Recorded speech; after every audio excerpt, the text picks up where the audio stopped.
Though yet of Hamlet, our dear brother's death, the memory be green, and that it us befitted to bear our hearts in grief, and our whole kingdom to be contracted in one brow of woe.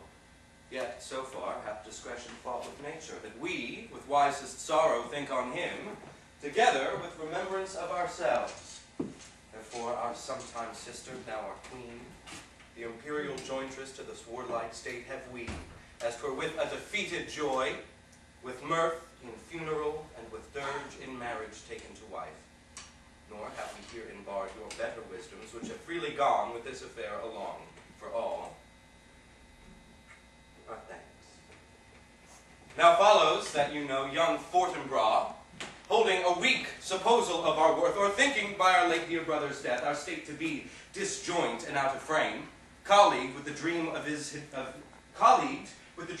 advantage, he hath not failed to pester us with message, importing the surrender of those lands lost by his father, with all bonds of law, to our most valiant brother. We have here writ to Norway, uncle of young Fortinbras, who, impotent and bedrid, scarcely hears of this his nephew's purpose, to suppress his further gait herein. And we here dispatch you, Voltimand, for bearer of this greeting to old Norway. Farewell, and let your haste commend your duty. In this and in all things will I show my duty. I doubt it not. Heartily farewell. But now, Laertes, what's the news with you? You cannot speak of reason to the Dane and lose your voice. What was that? My dread lord, your leave and favor to return to France, from whence, though willingly, I came to Denmark, to show my duty in your coronation. Yet now I must confess, that duty done, my thoughts and wishes bend again toward France. Have you your father's leave? What says Polonius? He hath, my lord, wrung from me my slow leave. I do beseech you, give him leave to go. Take thy fair hour, Laertes, time be thine, and thy best graces spend it at thy will. But now, my cousin Hamlet and my son. A little more than kin and less than kind. How is it that these clouds still hang on you? Not so, my lord, I am too much in the sun. Hamlet. Cast thy nighted colour off, and let thine eye look like a friend on Denmark. Do not forever with thy veiled lids seek for thy noble father in the dust, thou know'st 'tis common. All that lives must die, passing through nature to eternity. Aye, madam, it is common. If it be.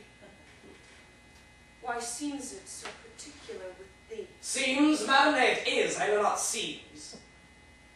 'Tis not alone my inky cloak, good mother, nor windy suspiration of forced breath, no, nor the fruitful river in the eye, together with all forms, moods, shapes of grief that can denote me truly, these indeed seem.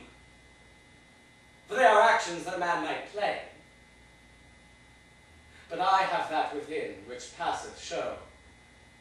These but the trappings and the suits of woe. 'Tis sweet and commendable in your nature, Hamlet, to give these morning duties to your father, but you must know your father lost a father. That father lost his, and the survivor bound to do obsequious sorrow, but to persever in obstinate condolement is a course of impious stubbornness. 'Tis unmanly grief. It shows a will most incorrect to heaven, a heart unfortified, a mind impatient, an understanding simple and unschooled. Take it to heart, fie! 'Tis a fault to heaven, a fault against the dead, a fault to nature, to reason most absurd, whose common theme is death of fathers, and who still hath cried, from the first corpse till he that died today, this must be so. We pray you, throw to earth this unprevailing woe, and think of us as of a father. For let the world take note, you are the most immediate to our throne, and with no less nobility of love than that which dearest father bears his son, do I impart toward you. For your intent in going back to school to Wittenberg, it is most retrograde to our desire, and we beseech you, beg you to remain here in the cheer and comfort of our eye, our chiefest courtier, cousin, and our son. Let not thy mother lose her prayers, Hamlet. I pray thee, stay with us. Go not to Wittenberg. I shall in all my best obey you, madam. Why, 'tis a loving and a fair reply. Be as ourself in Denmark, madam, come. This gentle and unforced accord of Hamlet sits smiling in my heart, in grace whereof no jocund health that Denmark drinks today, but the great cannon to the clouds shall tell, bespeaking earthly thunder. Come, away.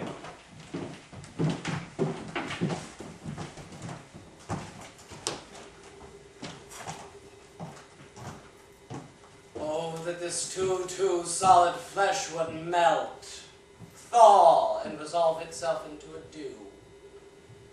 Or that the everlasting